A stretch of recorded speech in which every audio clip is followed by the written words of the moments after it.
Olá, esse é o programa Rádio Escuta Conversa, um espaço no canal Rádio Escuta Bagé, destinado a entrevistas com intelectuais, artistas, cientistas, pesquisadores e militantes. Hoje, com muita satisfação, eu converso com o professor Gonzalo Vecina, professor da Faculdade de Saúde Pública da USP, também foi superintendente do Hospital Sírio-Libanês, foi secretário de Saúde Pública de São Paulo. Então, a gente vai conversar sobre algumas questões e, obviamente, um ponto que ele já deve estar cansado de falar, não é, professor, sobre o Covid, sobre a Covid, então, mas prometo ser rápido também nesse ponto aí, para a gente falar sobre outras questões também que eu tenho dúvidas para tirar com o senhor. Muito obrigado pelo convite.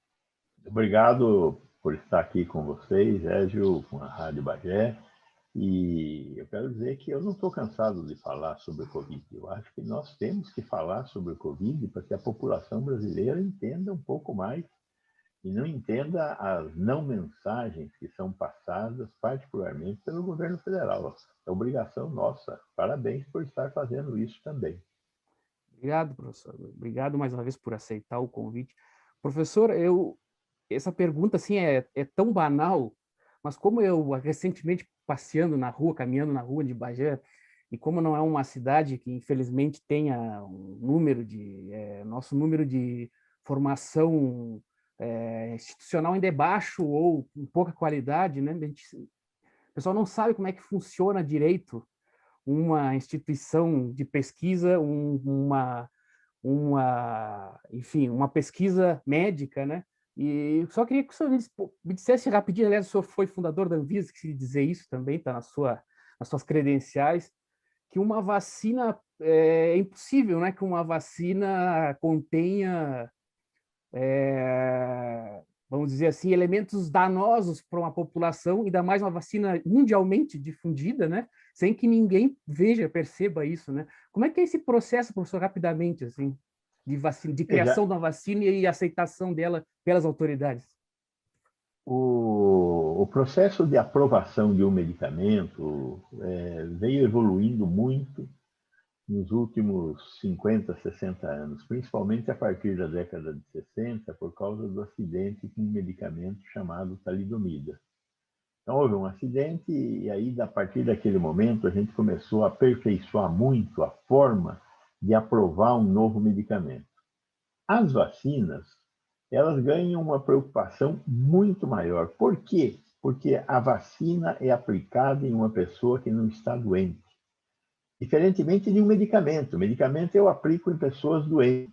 Então, tem ali uma possibilidade de produzir efeitos colaterais, mas como a pessoa está doente, está passando por mal, então você tem lá um equilíbrio entre o que faz mal e o que faz bem. A vacina, diferentemente, eu estou aplicando numa pessoa que está bem, poderá pegar a doença. E a doença pode ser, inclusive, mortal. É o caso da varíola, é o caso da febre amarela, é o caso do sarampo, é o caso da paralisia infantil, né? Então, mas não está, pode não pegar. Então, a vacina é um medicamento que tem que ser, primeiro de tudo, extremamente seguro. E, segundo, tem que produzir algum efeito, que é a questão da eficácia. Então, nós fazemos estudos muito pormenorizados, primeiro, numa fase pré-clínica, em laboratório, depois em animais, né? Muitas vacinas são testadas em animais de pequeno porte, começa com o rato, depois passa para o cachorro, para o coelho, e eventualmente pode inclusive utilizar macacos. Em alguns casos, algumas vacinas se recomenda que use macacos. Terminada a fase clínica, a pré-clínica, passamos à fase clínica. Primeiro, uma amostra um pouco menor, 100, 200, 300 pessoas, você aplica o medicamento na pessoa e verifica se acontece alguma coisa ruim. Não quero saber se produz efeito, quero saber se é seguro. Todo mundo escapou, não teve nenhum problema? Passamos à fase 2. Mais 200, 300 pessoas que recebem o medicamento e aí vamos verificar se produziu efeito. Como é que faz? Aplica o medicamento e vai retirando sangue a cada espaço de tempo qualquer, que foi identificado lá nas pesquisas pré-clínicas em animais, eu vou verificar a formação de anticorpos e verificar, então, se a vacina produz resultados. Muito bem, é segura e produz anticorpos. Ela defende o organismo. Então, agora eu vou ampliar. É a fase 3. Se aqui eu fiz testes com dezenas de pessoas, eu agora vou fazer com milhares de pessoas. 30, 40, 50 mil pessoas vão receber a vacina, e aí tem uma marca, né? Então, digamos, tudo é feito com cálculo estatístico. Então, você faz lá uma expectativa de quantas pessoas, dentre aqueles 50 mil pessoas, vão ter a doença. Então, o dia que você chegar no número X de doenças, a pesquisa acaba. E, normalmente, eu trabalho com 2 braços. Um braço, eu vou oferecer a vacina. Então, se são 50 mil pessoas, 25 mil tomam a vacina. 25 mil tomam um placebo. Tudo igual, parece um medicamento, tal, mas é água destilada, no caso de uma injeção, né? Então, você faz isso que a gente chama de um estudo randomizado, ou seja, você elege 2 grupos ao azar, e é chamado também de duplo cego. Quem aplica o remédio não sabe o que está aplicando, quem recebe o remédio não sabe o que está recebendo. E aí você vai esperar nos 2 grupos chegar ao número de casos que você estimou estatisticamente. Quando se chega ao número de casos, você abre os dados e verifica o que aconteceu nos 2 grupos. E aí você vai ficar sabendo qual foi o número de efeitos colaterais, quais foram as pessoas que desenvolveram corpos e estão protegidos contra a doença. Isso é meticulosamente registrado. Todos esses registros recebem uma contínua auditoria externa. Quer dizer, enquanto você está fazendo a pesquisa, tem auditores externos observando o que está acontecendo, de tal maneira que não existe a possibilidade de ocorrerem vieses, desvios. Nós estamos falando sempre de muito dinheiro. Uma pesquisa dessa custa 500 milhões de dólares. 500 milhões de dólares. Por isso que a BioNTech foi buscar a Pfizer, que a Universidade de Oxford foi buscar a AstraZeneca, porque não tem dinheiro para financiar isso. É muito difícil financiar uma pesquisa desse tamanho.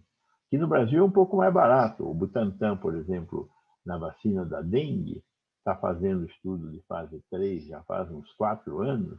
É um estudo que custou 360 milhões de reais para o Instituto Butantan. Porque é mais barato tudo aqui no Brasil, mas o preço o custo de uma pesquisa dessas é sempre muito elevado e sempre com essa auditoria externa, verificando os dados, todos os registros, isso tudo tem que ser publicado numa revista séria, indexada, e aí esses dados são remetidos para as agências reguladoras, onde você quer registrar aquele medicamento. Aqui no caso a Anvisa, mas se for nos Estados Unidos o FDA, se for na Europa a Agência Europeia de Medicamento, a EMA, enfim, onde você quiser você tem que registrar. O que você entrega? Você entrega toda a documentação, com todas as auditorias validando toda a documentação, e aí você vai receber o registro. Pode ser o registro emergencial ou pode ser o registro definitivo. Mas as agências de vigilância sanitária que aprovam a utilização da vacina, e aí você começa o que a gente chama de fase 4. O que é a fase 4? É quando eu vou acompanhar a utilização daquele produto no mercado. Então, não são mais milhares de casos. Normalmente, nós, a partir da fase 3, nós vamos trabalhar com milhões de casos. E poderão ocorrer eventos. Veja, no caso aqui da vacina da AstraZeneca, na fase 3, não verificamos que ocorresse nada. Na fase 4, nós verificamos os eventos trombólicos, né, por formação de trombos. A vacina da Pfizer, na fase 3, não verificamos nada. Na fase 4, verificamos a possibilidade de choques anafiláticos. Com alguma dessas vacinas tem um problema lá de pericardite. Enfim, Só quando eu amplio muito a base, eu consigo enxergar fenômenos que são muito limitados numa população. Então, os estudos são muito cuidadosos, acompanhados pelo mundo inteiro. Eu diria, é impossível enganar num estudo desse. Aliás, uma pergunta que nos enviaram para passar para o senhor, professor, e é a respeito da Pfizer, né, dessa vacina da Pfizer, exatamente esse ponto que o senhor colocou, da miocardite, né, de desenvolvimento de miocardite em adolescentes, né? Qual é o estado das pesquisas a respeito disso? Veja, a gente descobriu em fase 4, ou seja, um fenômeno muito raro, ocorre muito eventualmente. Ele tem uma sintomatologia importante, com dor, e ele é plenamente reversível. Até agora não existe que eu tenha notícia, eu procuro me atualizar bastante, mas enfim, não sou onisciente, né? Nem sempre você consegue saber tudo. Não teve óbitos devido à pericardite, mas é tratável, né? Então, é muito raro, é muito mais provável você morrer da doença do que morrer de uma doença da pericardite provocada pela vacina. É muito mais frequente você morrer de Covid-19. Então, o jogo que a gente faz é sempre esse, que nem o trombo, a formação de trombos, é 4 pessoas por milhão de habitantes. Então, é muito pequena a probabilidade. Além do que, a gente tem certos comportamentos de risco. No caso, por exemplo, da formação de trombos, o fumante tem uma probabilidade de ter trombos imensa, perto do que é a vacina. E nem por isso tem gente parando de fumar, né? 10% da população brasileira fuma, né? Professor, e o senhor que foi secretário de Saúde Pública de São Paulo, né, conhece, é um especialista em gestão do SUS também. Qual é a... Por que a vacina atrasou, né? Se fala primeiro, porque eu queria que o senhor nos desse um panorama, assim, pode ser rápido. Se fala que era um problema mercadológico, tinha muita gente que estava em busca da vacina. Outros falam, bom, que é o nosso governo, né? E também há o problema do subfinanciamento do SUS. Como é que a gente interpreta todo esse cenário, professor? Bom, Por que nós primeiro, estamos ainda se vacinando? o SUS é mal financiado. Se você quiser saber mais sobre isso, podemos discutir à vontade isso.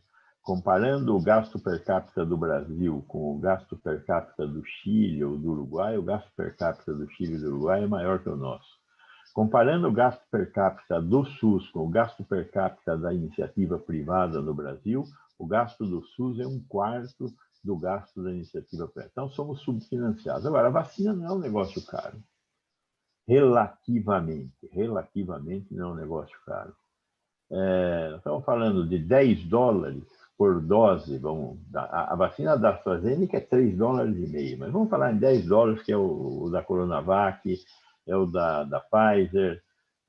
$10 per capita, nós estamos falando de 320 milhões de doses, estamos falando de 160 milhões de brasileiros que precisam vacinar na primeira volta. 2 vacinas, 320 milhões de brasileiros, é 3 bi e 200. O SUS tem um financiamento federal de 120 bilhões. Então,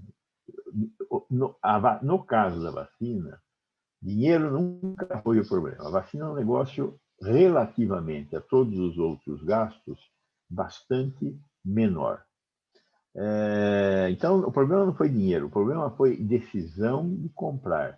Faltou inteligência estratégica e decisão de comprar. Porque o presidente acreditou, né? Provavelmente foi levado a crer, porque ele é um capitão, saiu do exército como tenente, né? Aposentou, virou capitão. Então, não tem carreira, praticamente. Né? O exército nem precisa se envergonhar dele, porque é um cara muito mal formado. Né? Mas, de qualquer forma, ele foi levado a crer, acreditou, que existe um negócio chamado imunidade de rebanho. As pessoas têm a doença e saram, né? E aí acaba a doença. Como alguns morrem, ele inventou outra bobagem, que é o tratamento precoce. Quer dizer, que não foi ele que inventou, né? Quem começou a falar disso foi um francês chamado Didier Raoult, que diz que esses remédios podem ser usados no tratamento precoce, o que é uma grandíssima bobagem. Mas, de certa forma, isso nasceu em laboratórios e tal, num outro tipo de estudo, esse que eu acabei de descrever, o estudo duplo cego randomizado. Existem os estudos observacionais. Você observa, você dá o remédio e vê o que acontece para aquele paciente. Agora, os estudos observacionais têm uma limitação científica muito, muito grande, né? Não dá para acreditar num estudo observacional numa doença em que 80% das pessoas não vão parar no hospital. 80% das pessoas que têm Covid de uma forma branda ou nem perceptível. Então, se eu tratar 100% das pessoas, 80% vão ficar boas. Então, eu vou tender a achar que o tratamento com ivermectina, com hidroxicloroquina funciona. Acontece que se eu tratar 100 pessoas, fazer um duplo cego, 100 pessoas tomam cloroquina, 100 pessoas tomam placebo, ao final, nos dois grupos eu vou ter 80 pessoas salvas.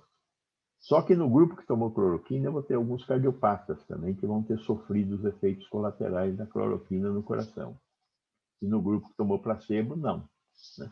Então, o presidente foi levado a acreditar que A, deixa morrer, B, como deixa morrer alguns ficam doentes, tem que ter um tratamento, pelo menos para enganar as pessoas. Então, usa cloroquina que você se cura, e não cura. C, não acredita em máscara e isolamento social, por quê? Porque o objetivo dele é aumentar o número de casos o mais rápido possível para a economia voltar ao normal, chegando na imunidade de rebanho. Foi isso que ele promoveu. E para que não corresse o risco de diminuir a velocidade de pessoas terem a doença, não pode dar vacina. Então, a ordem foi: não compre vacina. O Ministério da Saúde não comprou vacina. Por nossa sorte, nós temos duas instituições no Brasil que centenariamente se preocupam com vacinas, que é o Instituto Butantan, que é do Estado de São Paulo, e a Fundação Oswaldo Cruz, que não é subordinada, é vinculada ao Ministério da Saúde. Estes órgãos foram atrás de vacina à revelia do Ministério. Fizeram acordos, assinaram contratos e aí levaram o projeto para o Ministério. O Ministério aceitou o da Fiocruz e o do Butantan, todo mundo lembra, quando num dia Pazuello falou ok, no outro dia o presidente mandou ele negar e ele veio a público falar: não quero comprar vacina chinesa. E só veio voltar atrás em dezembro de 2020, janeiro de 2021, quando a Fiocruz disse: não vamos ter vacina em janeiro, e o governador do estado de São Paulo anuncia que o primeiro lote de vacina está pronto. Então, aí o presidente volta atrás, Pazuello assina o contrato e a vacinação começa em janeiro. Começou aqui em São Paulo, mas começou com uma brasileira nascida em São Paulo. Então, na verdade, nós ficamos sem vacina, porque o que o Butantan e a Fiocruz compraram para entregas parceladas mês a mês, a partir de janeiro o Butantan e a partir de março, abril a Fiocruz, nos leva a terminar de vacinar a população que eu quero vacinar na primeira onda, são 160 milhões de brasileiros com mais de 18 anos, em fevereiro de 2022. Agora, nós fizemos um experimento, nós fizemos dois experimentos. Um experimento em Serrana, em que nós vacinamos 98% da população com mais de 18 anos em Serrana. O que aconteceu? Caiu a mortalidade em 95%. Caiu o número de casos novos em 85%. Botucatu foi feito o mesmo estudo, só que aqui com a vacina da Oxford AstraZeneca. Os dados ainda não foram publicados, mas deverão ser muito semelhantes ou melhores até do que esses de Serrano. Então, o que acontece quando você vacina toda a população? Diminui barbaramente o número de mortos. Veja bem, eu tenho que vacinar 160 milhões de brasileiros. 2 doses, 320 milhões de doses. O Brasil tem 38 mil salas de vacinação nas unidades básicas de saúde. Se eu fizer uma vacina a cada 5 minutos, o que é uma estupidez de tempo, em cada uma das 38 mil salas, que funcionem 8 horas por dia, 20 dias ao mês, eu vacino 70 milhões de pessoas mês. Tenho que dar 320 milhões de doses. 320 milhões de doses dividido por 70 milhões de doses dá um pouco menos de 5 meses. Janeiro, fevereiro, março, abril, maio, eu teria vacinado toda a população brasileira. O que aconteceria? Eu não teria 1.000 mortes por dia como eu estou tendo agora. A partir de maio. A partir de maio. Todo mundo que morreu a partir de maio morreu por causa da decisão do governo federal em não comprar vacina e não vacinar a população brasileira. Esta é a questão que nós não podemos deixar de lado. Então, tudo que eu supor de mortes evitáveis antes de maio é um chute. Agora, tudo que eu supor de mortes evitáveis a partir de maio não é um chute, é uma realidade. Realidade que Israel está vivendo, que a Inglaterra está vivendo, que os Estados Unidos estão vivendo, que o Chile está vivendo, que o Uruguai está vivendo, que a Austrália está vivendo. Professor, e esse atraso na vacina, sempre se fala muito isso, né? Que o vírus, então, sofria mutações e manter uma parte da população vacinada e atrasar o processo de vacinação tem seus lados danosos, né? Que lados são esses, professor? O que causa de problema efetivamente atrasar a vacinação ou prolongar demais ela? A natureza, ela é muito sábia. A natureza erra e quando erra, acerta. O vírus não é considerado uma forma de vida porque ele é incapaz de se reproduzir. Ele, para se reproduzir, precisa invadir uma célula. Ele invade a célula, pega o maquinário genético da célula e põe a serviço dele fazendo cópias. Quando enche a célula de cópias, a célula explode. E aquele monte de vírus vão buscar outras células e fazem a mesma coisa. E isso vai se multiplicando. É disso que nós morremos. Essa explosão de reprodução celular provoca um processo inflamatório violento. O nosso corpo vai reagir. Vai reagir e vai produzir defesas. E mais de 99% das vezes, ou um pouco menos, o nosso corpo vai ganhar a guerra. Só que em 0,4%, 0,5% das pessoas, ele perde a guerra. Se eu estiver falando de 1 milhão de pessoas, estou falando de milhares de vidas. Perde a guerra e a pessoa morre. Agora, nesse processo de reprodução do vírus, ao fazer cópias, o nosso maquinário genético comete erros. Não copia igual. Faz erros. O que acontece com um vírus que nasceu com uma cópia errada? Se a cópia errada piorou o vírus, a tendência dele é desaparecer. Porque os outros vírus que foram criados com uma cópia não errada vão prevalecer sobre ele.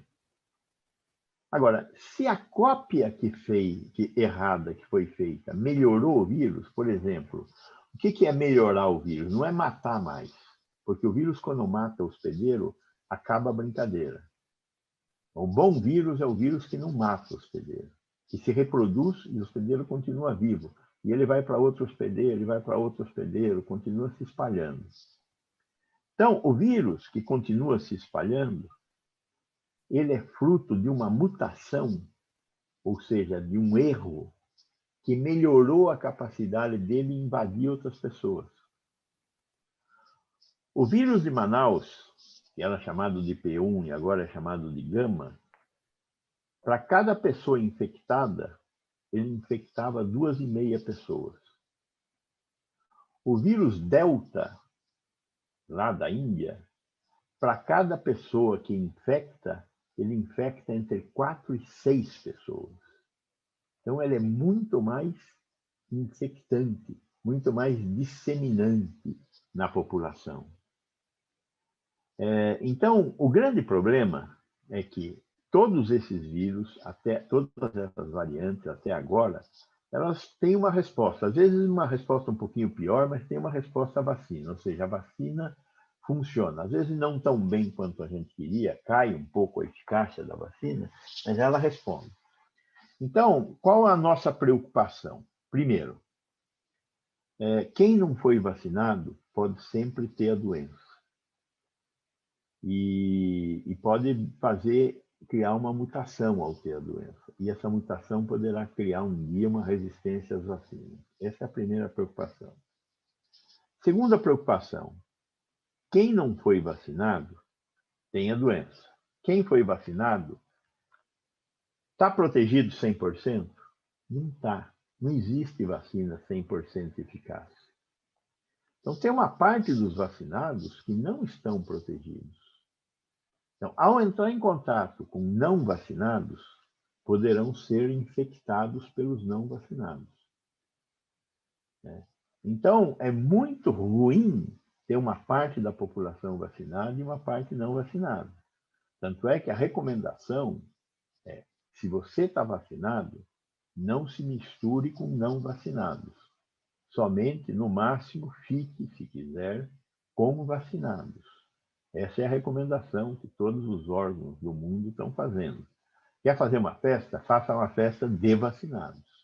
Né? O Macron, lá na França, está falando isso. Olha, quem quiser ir no bar tem que mostrar o atestado de vacinação. Aí houve uma corrida para a vacinação lá na França. Né? Mas o risco é esse, de um não vacinado transmitir para o vacinado, e o segundo risco é de, ao fazer cópias, criar uma nova variante que seja pior do que a variante anterior, ou até que possa resistir às vacinas. A outra pergunta que também pediram para repassar para o senhor, que a gente vê circular bastante também ultimamente, tem a ver com isso, que é o fato da necessidade, não é? O que os estudos dizem a respeito da necessidade de ter outra vacina todos os anos, por exemplo, como a gripe, né? O que se sabe sobre isso, ou não se sabe, né, exatamente, nesse momento, né? Porque tudo é muito novo, né? Veja, a gripe é uma coisa muito singular, porque nós temos mais de 200 tipos de vírus de influenza da gripe. Então, não dá para fazer uma vacina dos 200 tipos, até por causa das mutações. Então, todo ano eu faço a vacina baseado nas cepas que circularam no hemisfério norte. Eu pego as 3 cepas mais frequentes do hemisfério norte e faço uma vacina para vacinar aqui a população do hemisfério sul. Os vírus que circularam mais aqui no hemisfério sul vão indicar cepas que vão ser colocadas na vacina do hemisfério norte no semestre seguinte. E assim esse negócio vai mudando. Então, todo ano eu tenho uma vacina da gripe nova e diferente da vacina anterior. Algumas vezes eu repito algumas cepas que continuaram circulando. Isso tem acontecido muito com H1N1. Então, eu tenho incluído H1N1, às vezes até como uma 4ª cepa para a produção das vacinas. Neste momento, o Brasil está... É bom que todos saibam, vocês que estão nos assistindo, nós estamos em plena campanha da gripe. 80 milhões de doses foram produzidas. A vacina da gripe reduz a mortalidade em velhos, crianças, grávidas e profissionais de saúde. Dos 80 milhões de doses que nós temos para aplicar, menos de 40% das pessoas foram tomar vacina. Por quê? Porque nós estamos numa campanha da vacina da gripe sem campanha. Tá? Não tem muita comunicação de que está na hora de vacinar contra a gripe. Vamos lá tomar vacina da gripe, moçada. Né? Aliás, não é a moçada, né? São os velhos e as crianças, tá certo? Então, vamos tomar a vacina da gripe. Por favor, temos que vacinar. É importante. Diminui mortes, diminui sofrimento. Então, essa questão da vacinação precisa de campanha, precisa de informação para que as pessoas busquem a vacina. Né? E, neste momento, nós estamos com esse problema também em relação à vacina da Covid. Muita gente, 20% das pessoas com mais de 40 anos não foram tomar vacina aqui no estado de São Paulo. No estado de São Paulo, tem 640 mil pessoas que não foram tomar a segunda dose da vacina. Isso deve ser semelhante aí no Rio Grande do Sul. Porque eu vi o número hoje, é algo em torno de 200 mil pessoas. É um problema de comunicação, né? Quer dizer, sem proteger a todos, nós não teremos paz. Então, quando você pergunta, vamos ter que vacinar de novo? Vamos ter que tomar dose de reforço? Ainda não dá para saber. Né? Vai ter que vacinar todo ano? Não sei se vai ter. Vamos supor que a imunidade conferida pelas vacinas seja uma imunidade passageira, como é a da vacina da gripe. Vamos supor que precise de um terceiro reforço. Tudo isso a gente vai ficar sabendo na medida que for vivendo. Então, os estudos estão sendo feitos, estão indicando caminhos, e nós vamos aprender os caminhos indicados pelo conhecimento científico. Antes disso, não. E nunca antes de ter vacinado o primeiro lote de 160 milhões de brasileiros. E primeiro eu tenho que diminuir o risco nesses 160, para depois pensar, por exemplo, só nos velhos. E os velhos têm um problema chamado de imunossenescência. O que é isso? É um nome bonito de velhice do sistema imunológico. Né? A imunossenescência implica em, assim como a gente perde a capacidade de correr, a gente perde a capacidade também de fazer anticorpos. Então, muito provavelmente, os velhos se beneficiarão de uma terceira dose de qualquer vacina. Só que não vou pegar e vacinar a terceira dose antes de terminar de vacinar todo mundo. Eu tenho que proteger todo mundo para voltar para proteger um pouco mais alguns grupos populacionais. Então, as coisas têm que andar e nós temos que ter a capacidade de entender o que está acontecendo, para nos colocarmos criticamente em relação ao que está sendo proposto. Eu acho que o conhecimento científico é fantástico, mas eu acho que todos nós temos que fazer um esforço para entender esse conhecimento e entender as consequências da utilização desse conhecimento. Professor, como é que o senhor vê, ou não vê, na verdade, como o SUS está se organizando em torno do, vamos dizer assim, do pós-Covid, para esses pacientes pós-Covid, e até mesmo em questões psicológicas, né? Porque vai causar um grande transtorno, né? Toda essa situação, né? Bom, uma coisa muito positiva é que a pandemia tornou visível que o SUS é fundamental. A maioria dos brasileiros imaginava que tinha um negócio chamado SUS, que é um negócio ruim e para pobre, vagabundo, que o Brasil tinha. Quem sonhava, sonhava com um plano de saúde. E, de repente, veio a pandemia e os planos de saúde não conseguiram dar uma boa resposta. E o SUS foi fundamental para criar uma resposta nacional. E aí também as pessoas descobriram que ou todos melhoramos, ou uma parte melhorar não vai dar certo. Quer dizer, só quem tem dinheiro, finalmente, né, uma doença que mata mais pobre e negro. Né? Por quê? Porque os pobres e os negros têm menos acesso à comida, têm menos acesso a remédio, têm menos acesso à vacina. Quando nós terminamos de vacinar a faixa de até 70 anos para cima, nós fomos olhar lá o que tínhamos vacinado, 82% dos vacinados de 70 anos para mais eram brancos. Por quê? Porque não tem preto velho. Eles morrem antes. Né? A sociedade mata os negros antes. E não é porque são negros, é porque são pobres. A pobreza mata. Por que a pobreza mata? Porque a pobreza exige que as pessoas saiam atrás de dinheiro de comida todos os dias. Sair atrás de comida significa encontrar o vírus, pegar a doença e morrer. Uma parte morre. Então, motorista de ônibus, trabalhadores que têm que ir todo dia trabalhar e pegar transporte coletivo, é esse povo que está morrendo. Quem pode ficar em casa, fazer home office, está morrendo muito menos. É óbvio que está morrendo muito menos. Então, nós temos que entender que SUS é importante e tão importante, ou mais importante que o SUS, é combater o principal cancro, a principal doença desse país, que é a desigualdade social. E não tem outro jeito de combater a desigualdade social senão distribuindo renda. Não adianta ensinar a pescar, tem que distribuir dinheiro. Ensina a pescar também, mas tem que distribuir dinheiro. É Bolsa Família, é auxílio emergencial, não tem outro jeito. Não teve outro jeito nos países que conseguiram criar uma igualdade social um pouco melhor. Todos os que conseguiram criar uma situação maior de igualdade social.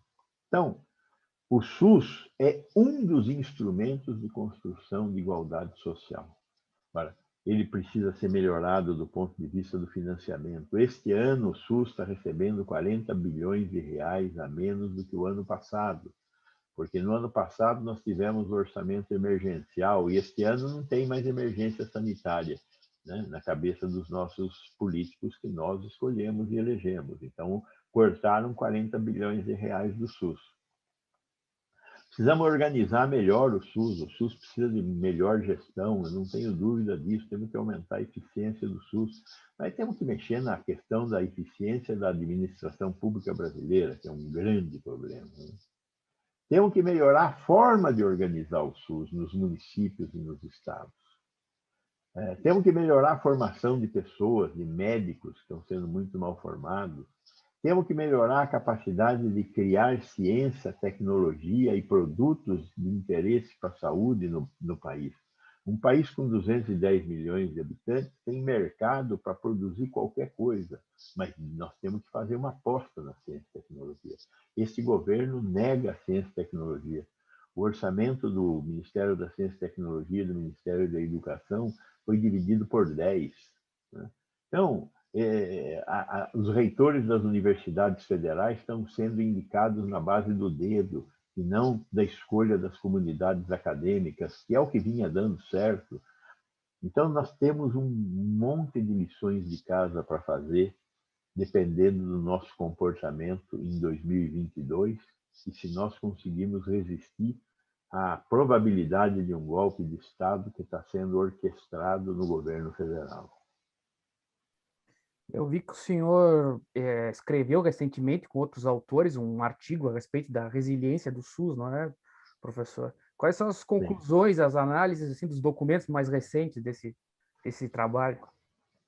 As conclusões são essas, que nós temos que melhorar o financiamento, melhorar a gestão, fazer Qual é o alterações... problema do financiamento do SUS, professor? O que é falta de dinheiro, só para deixar claro para todo mundo? Sempre faltou, né? Sempre quis isso, né? Falta dinheiro. Veja, o Brasil, o gasto em saúde pública no Brasil é 4,4% do produto interno bruto. Qualquer país, não os países que gastam muito, o gasto médio dos países da comunidade europeia é de 10% do PIB. Nós estamos com 4,4% do PIB. Nós gastamos muito pouco. Agora, além de gastar pouco, então tem que pôr mais dinheiro no SUS. O SUS hoje está colocando R$ 1.400 per capita ano na função saúde. A iniciativa privada, os planos de saúde, põem R$ 4.800 per capita ano. 4.800 versus 1.400. Ou seja, isso aqui é uma demonstração cabal de que o SUS está absolutamente subfinanciado. E temos que lembrar que quem tem plano de saúde consome vigilância sanitária do SUS, consome vigilância epidemiológica do SUS, consome transplante do SUS. 25% da população tem plano de saúde. 95% dos transplantes feitos no Brasil são feitos pelo SUS. 100% dos gastos com medicamentos de alta tecnologia são pagos pelo SUS. 100% dos hemofílicos recebem remédio do SUS. Então, o SUS não é só para rico, não é só para pobre, atende os ricos também. Então, nós temos que melhorar o financiamento do SUS. Precisamos melhorar a eficiência, não há dúvida. E a corrupção? A corrupção não é um mal do SUS, a corrupção é um mal do Brasil. Não me venham dizer que tem corrupção no SUS como essa que está acontecendo no Ministério da Saúde e não tem corrupção nos outros setores. Tem corrupção em tudo quanto é lugar desta sociedade, onde a marca é a impunidade. Né? Uma sociedade que tem a segunda maior população carcerária do mundo e que, no entanto, só tem negro e pobre preso. Desculpa. Então, temos muito que mexer nessa questão da impunidade. Né? Então, temos que melhorar o financiamento, melhorar a eficiência do uso do dinheiro, diminuir a corrupção, não só no Ministério da Saúde, não só na saúde, mas na administração pública brasileira. Temos que melhorar a forma de fazer assistência à saúde também.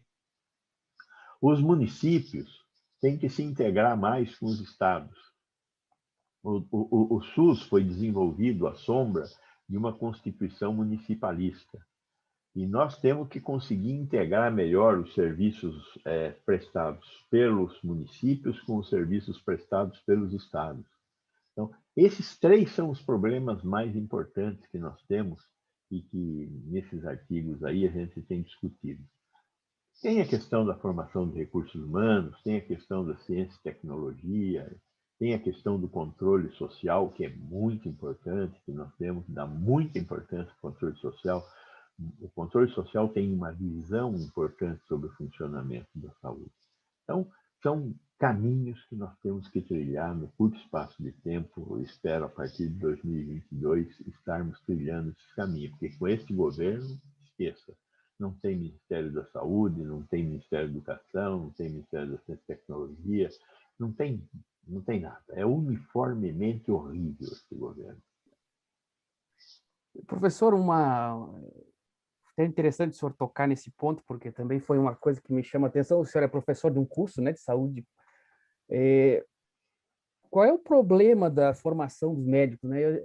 A gente ouve a gente ouve muita reclamação a respeito dos médicos, principalmente, enfim, quando a gente está em lugares que não tem uma variedade muito grande, como o interior do Rio Grande do Sul, né? E isso é perceptível para quem está na universidade ensinando? Quer dizer, eu diria assim, que de um ponto de vista não de alguém que não é especialista, tem uma coisa de classe que é perceptível também, que a gente pode discutir, eu acho. Com certeza. Que é muito perceptível e a gente percebe até quando está sendo atendido, né? E o que o senhor tem a dizer sobre isso, professor? Veja, o Brasil, nos últimos anos, teve um crescimento muito grande dos cursos médicos. Né? Nós saímos de uns 200 cursos médicos para 350 cursos médicos. O Brasil hoje é o país do mundo que tem mais faculdades de medicina. Boa parte dessas faculdades de medicina tem péssimas condições para funcionar. Não tem hospitais de escola, não tem onde os alunos aprenderem. Por um lado. Por outro lado, nós temos falta de médico. Né? Está faltando médico no interior. O Mais Médico, que foi um sucesso, apesar dos idiotas dizerem que não, né? Mas ter um médico cubano é melhor do que não ter médico nenhum. Né? Então, nós conseguimos pôr 15 mil médicos cubanos no Brasil. Mandamos-eles embora e no lugar não aconteceu nada. Quer dizer, quem tinha um médico cubano ficou com 0 médicos. Essas faculdades todas que foram criadas a partir de 2014, 2013, conseguir formar o número de médicos que nós precisamos. De acordo com os estudos que a gente tem conduzido, a gente precisa ter mais ou menos um médico para cada 300 habitantes. Nós hoje temos um médico para cada 600 habitantes. Em 2026, com essas 350 faculdades de medicina, nós vamos chegar a um número de um médico para cada 300 habitantes. Lógico que a tendência dos médicos vai ser se concentrar nos grandes centros, né? E provavelmente muito médico vai vender pipoca, né? Porque não vai ter o que fazer, né? Hoje o médico é uma categoria que tem pleno emprego, né? Não tem médico desempregado que não queira, né? Mas em 2026 vai ter uma pletora de médicos. E aí a tendência será se espalhar. E aí talvez a capacidade de pagar um médico melhore. Né? Melhore nos rincões, porque, na verdade, hoje nós já pagamos muito bem os médicos e exageradamente sobre certos aspectos. Esse é um assunto bastante delicado, né? A gente pisa num monte de calos quando fala desse assunto, mas é um assunto sério, né? Um médico em Barcelona, na Espanha, para trabalhar na atenção primária, na periferia de Barcelona, ganha 5.000 euros. Não é grande coisa, mas ele consegue ter uma boa vida. Uma enfermeira em Barcelona ganha 3.500 euros, ou seja, um salário próximo. Um médico na periferia de São Paulo, para trabalhar 40 horas por semana, ganha 25.000 reais. Enfermeira ganha 4.000. O que está errado? O salário do médico ou da enfermeira? Eu não vou responder. Essa é uma pergunta para a gente pensar. E o que vai acontecer? Quer dizer, eu, para conseguir levar um médico para a periferia de São Paulo, tenho que pagar 25.000. O que vai acontecer quando nós tivermos um médico para cada 300 habitantes? Hoje o médico é muito caro para o SUS, que recebe R$ 1.400 per capita ano. Então tem um monte de coisas que vão ter que se reacomodar. Aí sobra uma pergunta que não quer calar. E a qualidade desse médico? Veja bem, a maioria das empresas de bom porte, ela capacita seus trabalhadores. Mesmo no setor saúde, em boas organizações, uma enfermeira não começa a trabalhar de cara, ela passa por um processo de recapacitação. As universidades não formam o que nós precisamos. O trabalho tem que reformular as pessoas que nós vamos colocar para trabalhar. E o médico não é uma exceção a isso. Então, a qualidade dos médicos que você menciona dependerá da qualidade das organizações que nós tivermos. E a qualidade das organizações que nós tivermos vai depender dos seus clientes, da capacidade dos seus clientes se colocarem perante o produto que está sendo entregue. Algum dia, além de aprender a votar, nós vamos aprender também a avaliar os serviços que estão sendo colocados à nossa disposição. Eu tenho a minha experiência, por exemplo, de gestor municipal, já tenho mais de 40 anos de gestão. No SUS, eu tenho tido surpresas muito agradáveis ao me relacionar com o povo. O povo que, por exemplo, faz parte dos conselhos gestores, conselho gestor no Conselho Nacional de Saúde, nos conselhos estaduais de saúde, nos conselhos municipais de saúde. Aqui em São Paulo, nós tivemos uma experiência muito boa de ter conselhos locais nos hospitais, nas unidades básicas de saúde. O povo, e este é um das diretrizes importantes de implantação do SUS, a questão do controle social. É difícil? É difícil, mas é muito positiva. Eu acho que a sociedade brasileira tem que evoluir nesse processo de civilização. E o processo de civilização inclui necessariamente dar voz ao povo. Dar voz ao povo significa escutar o povo, né? Coisa que nós não fazemos. O que é humanização? Humanização não é nada mais, nada menos do que escuta. Escuta e valorização dessa escuta. Nós temos que conseguir fazer isso. Parte disso vai ser fruto de quem demanda, mas nós também vamos ter que ter capacidade de escutar, nós profissionais de saúde. Professor, e só para, o senhor acha que há um problema, vamos dizer assim, curricular também na formação, que ajudaria, alguma alteração curricular ajudaria nesse problema? Veja, tudo que vem para o bem ajuda. Então, se você me fala, eu vou melhorar o currículo, eu falo, olha, parabéns, que legal, melhore o currículo, tá certo? Então, eu não vou discutir. Agora, se não melhorar o currículo, eu garanto para você que o cara não vai conseguir trabalhar. E aí, então, quem tem que melhorar o cara é o serviço, é a Secretaria da Saúde, é o hospital, é o ambulatório, entendeu? Sim. Mas tem como fazer isso. Agora, se melhorar o currículo, está melhor ainda. Só não acredito que isso vai acontecer assim, desse jeito. Tá certo? Sim, sim. Mas isso a gente está falando aqui dos médicos, mas parece ser uma dinâmica geral, professor. Sem dúvida, Sou sem formado em dúvida. letras e a gente também vê todos esses problemas. Assim. Sim, é óbvio. É. E nada mais importante do que reconhecer o óbvio. É. Professor, o que eu queria também lhe perguntar é esse interesse por, saindo um pouco do tema específico, né, como eu tinha lhe dito no convite, esse interesse pela saúde pública, o senhor veio para o debate público, mostra o rosto, se coloca, tem uma posição política que não é tão comum assim, né, entre os médicos, pelo menos, né? Veja, eu resolvi assumir isso nesse governo por causa da crise sanitária. Eu acho que nós temos que nos expor. Quer dizer, existe muita coisa errada acontecendo, e como é que a gente faz para diminuir as coisas erradas e fazer as coisas certas acontecerem? Eu tomei uma decisão.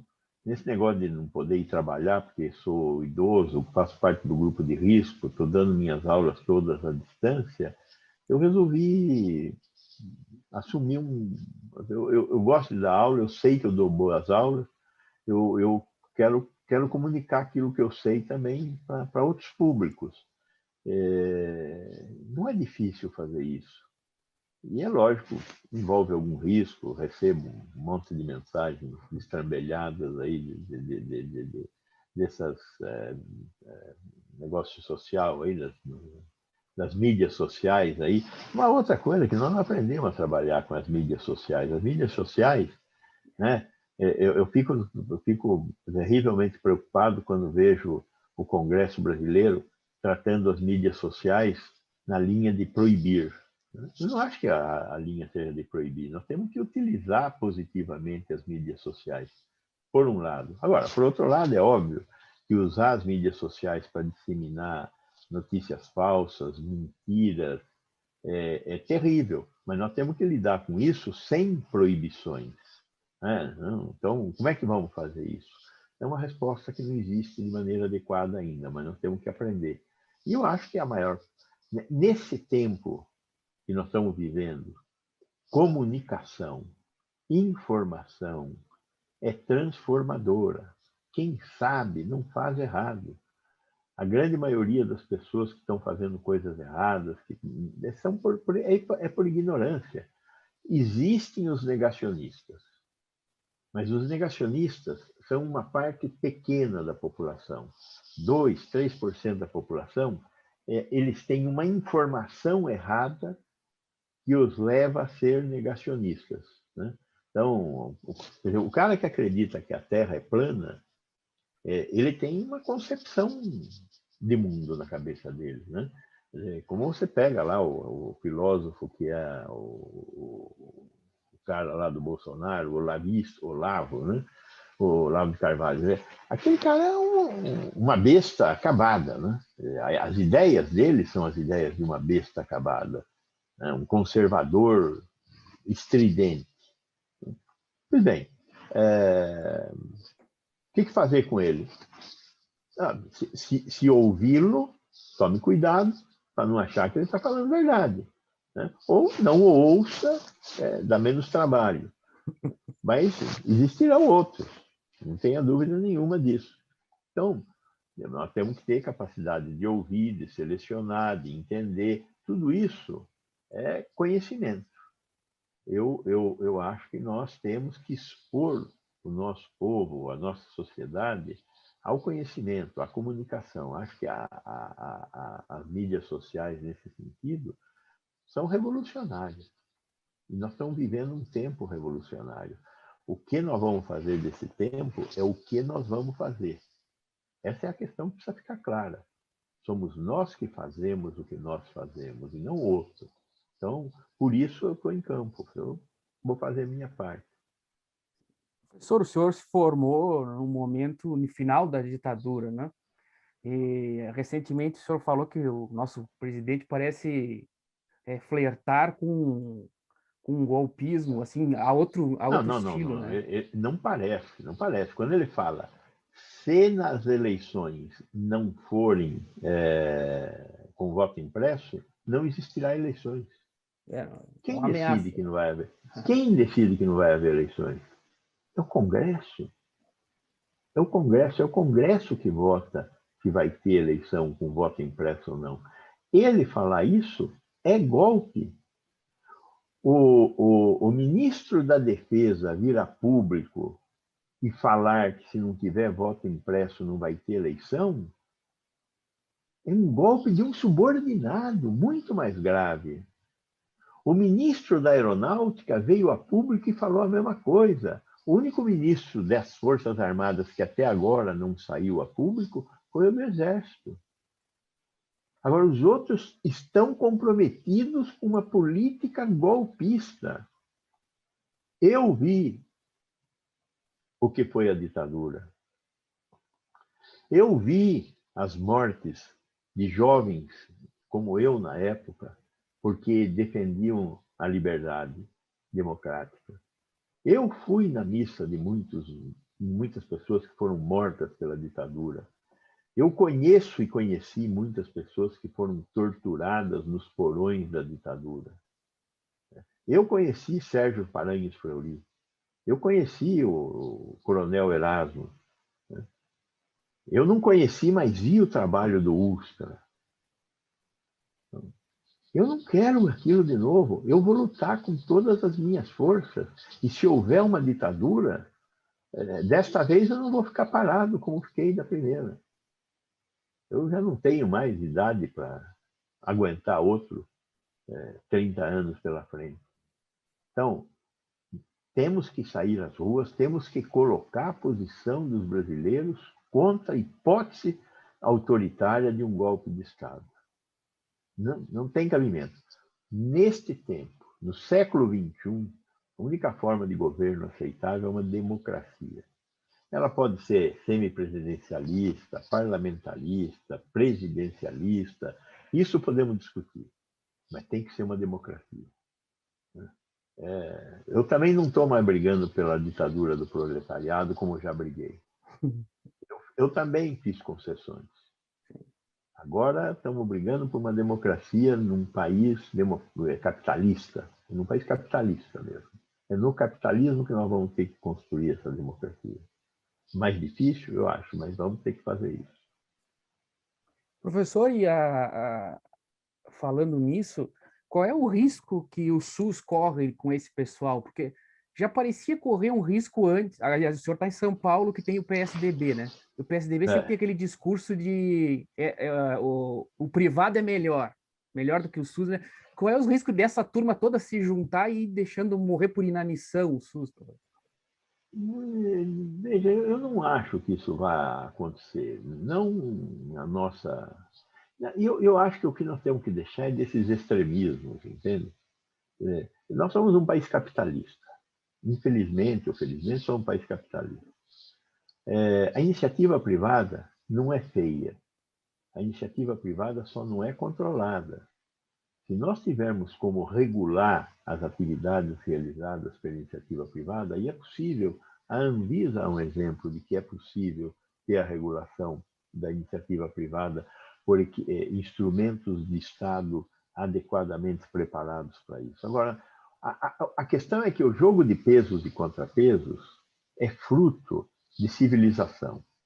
Quer dizer, conseguir montar esse equilíbrio tão complicado entre judiciário, legislativo e executivo, com órgãos de governo e órgãos de Estado, como é o caso das agências reguladoras, isto exige civilização e um conhecimento que o Brasil e os brasileiros têm que criar.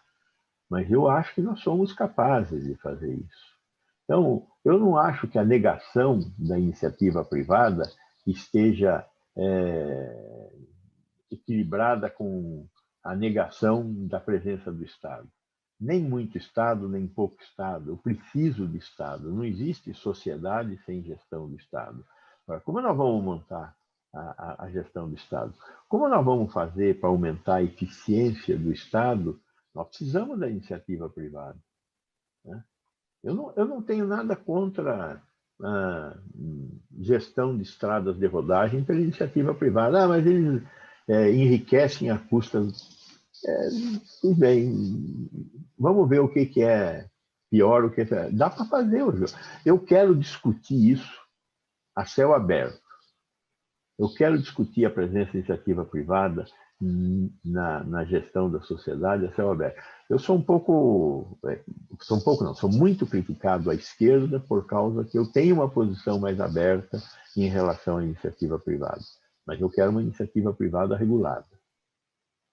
E isso eu acho que pode ser muito positivo. Então, tem um caminho do meio que nós podemos construir se nós quisermos e se nós soubermos. E, professor, qual é a sua posição sobre os atos aí contra o Bolsonaro? O senhor é a favor? Totalmente a favor. E mesmo sendo um sanitarista que acredita que ao sair na rua a gente encontra o vírus, neste momento eu saio à rua e corro o risco de encontrar o vírus para não encontrar uma ditadura na esquina. Sim. A rua tem que rugir. Sim. Quais são as lutas pelo SUS ainda que a gente tem que fazer, professor? O que a gente tem que lutar pelo SUS ainda? Nós temos que mostrar para a sociedade que nós temos que financiar melhor o SUS. E como não existe dinheiro sobrando, nós temos que também indicar o que não vai ser financiado para que o SUS seja financiado. Lógico que eu não posso tirar dinheiro da educação, né? Tenho que ter educação, tenho que ter saúde. O que eu vou ter que negociar na sociedade para conseguir ter esses recursos? Então, essa discussão é uma discussão que eu tenho dificuldade para fazer sozinho, né? Eu não sou dono da solução. Eu tenho a minha opinião e eu tenho as soluções que eu consigo pensar. Agora, a solução de uma sociedade moderna e complexa é uma sociedade, é uma discussão multitudinária. Tem que ter economista, tem que ter sanitarista, tem que ter empresário, tem que ter tudo. Eu acho que essa é a discussão democrática que nós temos que travar no Congresso, num Congresso melhor estruturado, melhor eleito. Eu acho que é possível. A Constituição de 88 saiu de um Congresso. E a Constituição de 88 é uma peça fantástica para a construção de um país melhor e mais democrático. Tem erros, tem erros. Precisa fazer outra Constituição? Não precisa. Precisa aperfeiçoar? Todo dia é dia de fazer melhor do que ontem. O que não implica que ontem eu fiz mal. Simplesmente implica em que amanhã eu poderei fazer melhor. Nós temos que assumir o repto, o desafio do fazer melhor, sempre. Mas é nós que temos que fazer isso, não eles. E eu percebo que o pessoal também não lembra, né? Ou tem já mais de 2 gerações que já nasceu com o SUS, né? Mas o SUS não existiu sempre, né? Teve uma luta grande ali para ele ser criado, né?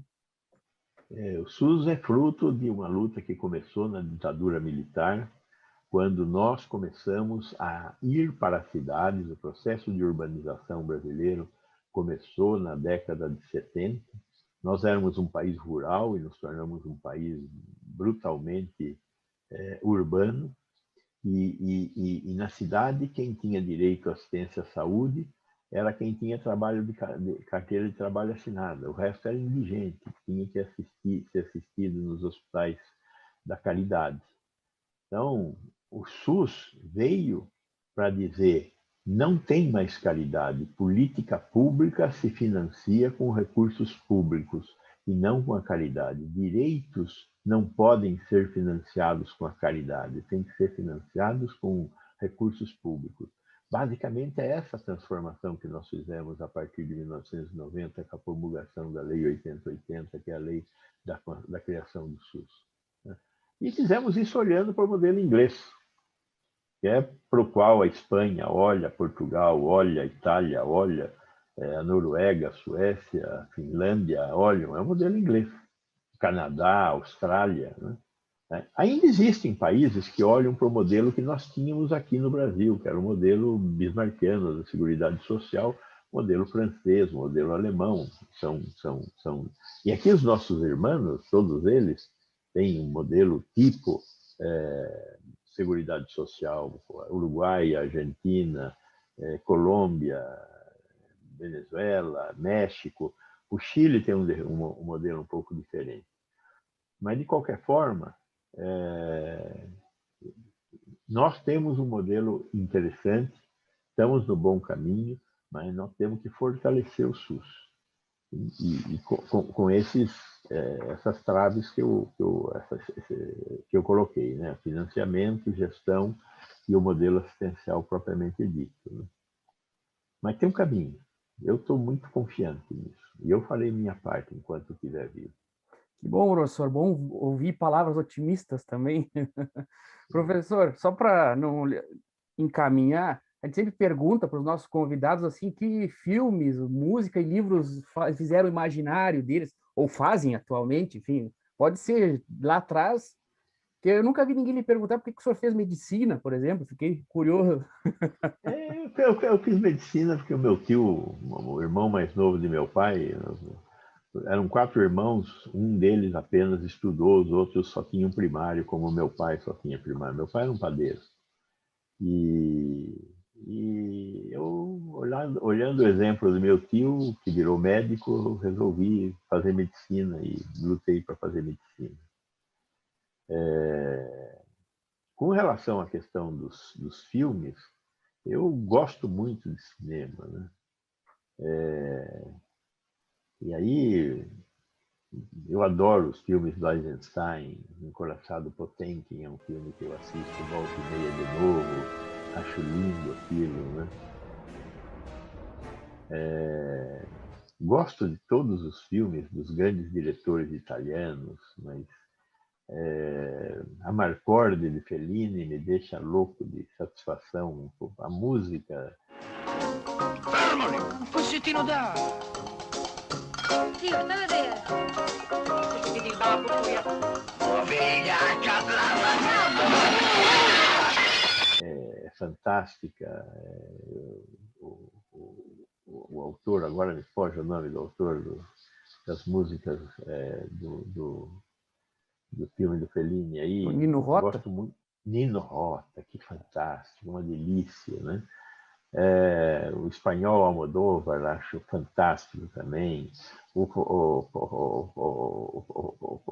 Coppola com Apocalipse Now é um filme fantástico, precisa ser assistido e reassistido. This is the end, beautiful friend.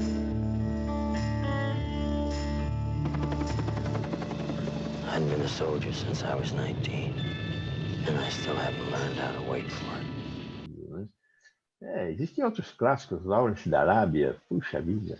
Esse filme as pessoas hoje não sabem mais o que é, mas é lindo de ver como é que foi construído o moderno mundo árabe, né?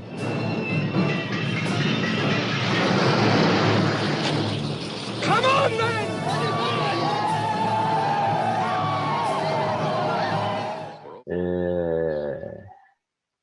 Então, Nomadland, que ganhou o Oscar agora, que filme fantástico, Nomadland.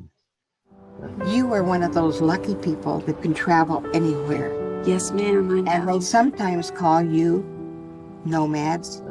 Então, eu sou um cinéfilo de carteirinha. E os franceses, professor, quem é que o senhor gostava dos franceses? Sim, também gosto dos franceses, claro, não há como. Fahrenheit 451, que eu não lembro o nome do diretor também Truffaut. Agora. Truffaut, né?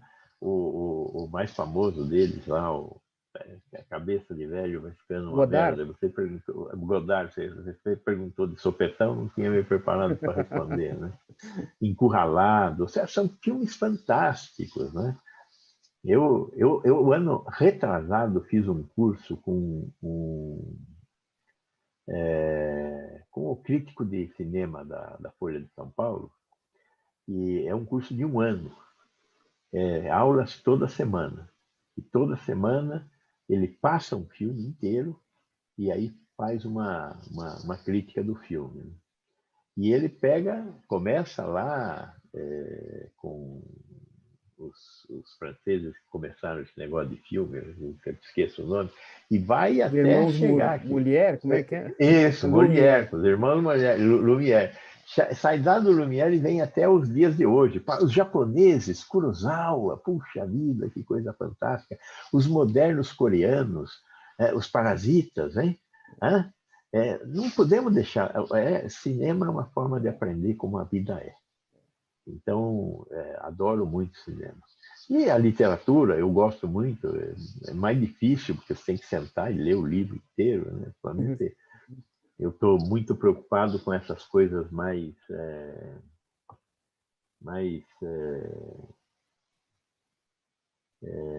terrenas, né? Então, parcerias para o desenvolvimento produtivo, medicina farmacêutica, desenvolvimento de medicamentos no Brasil. Sua área. Pois eu queria estar lendo romance, queria estar lendo os africanos que estão aparecendo por aí, que são lindos.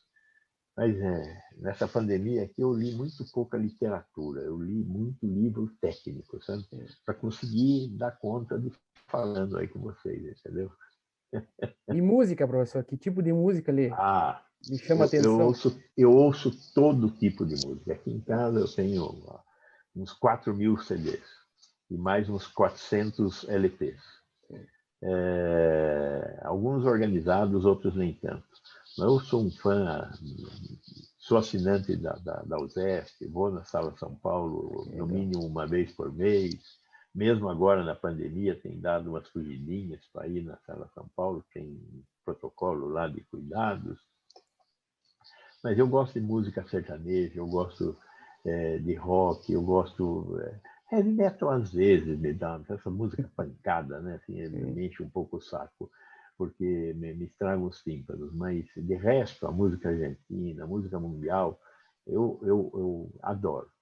Gosto muito desses... esses caras que trabalham com o conhecimento do povo, né? Como o nosso Villa-Lobos fez com a música de raiz, com a música do povo, e transformou aquilo em uma Baquianas Brasileiras, por exemplo, né? Então, tem muitos, né, autores como esse em todas essas países. Você tem gente que trabalhou com o conhecimento popular. Gosto muito de ouvir esses grandes autores. Professor, obrigado. O tempo todo. Vale. Lhe interrompi.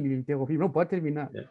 Não, é que eu não lembro o nome dos caras que eu queria falar agora. Então...